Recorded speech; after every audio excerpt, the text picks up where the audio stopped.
आपको बता दूं, इसमें कह रहा है कि B O D equal to 40 degree है। तो ये जो एंगल है आपका कितने का है, ये 40 डिग्री का बता रहा है।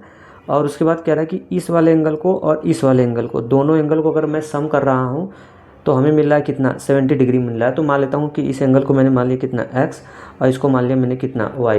अगर मैं दोनों का सम कर रहा हूँ तो मुझे कितना मिल रहा है, 70 डिग्री मिल रहा है। एंगल और ये वाले एंगल, दोनों एंगल इक्वल होंगे। कैसे, इक्वली अपोजिट एंगल से। तो यानी x की वैल्यू हम कर सकते हैं कितना हो जाएगा, 40 डिग्री हो जाएगा, और प्लस y हो जाएगा इक्वल टू कितना हो जाएगा, 70 डिग्री हो जाएगा।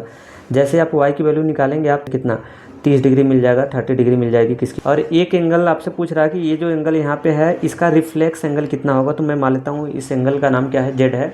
और इसका रिफ्लेक्स एंगल जब भी बताना है तो आप एंगल एक्स को, वाई को और जेड को, अगर तीनों एंगल को जोड़ोगे तो कितना आएगा, 180 आएगा। तो 180 अगर आएगा तो आप देख लो इसका सम कितना है, 70 डिग्री हो गया है। तो जाहिर सी बात है कि फिर जो जेड बचेगा वो जेड बचेगा कितने का, 110 का बचेगा, क्योंकि तीनों का सम 180 होता है। तो 110 का हो जाएगा। तो जब भी रिफ्लेक्स बताना होगा, रिफ्लेक्स अगर आपको लेना है किसका, जेड का, तो आपको क्या करना होता है, 360 डिग्री में से आपको 110 को क्या कर देना है, माइनस कर देना है। यहाँ से 0 to 50 आएगा, ये इसका रिफ्लेक्स एंगल आ जाएगा।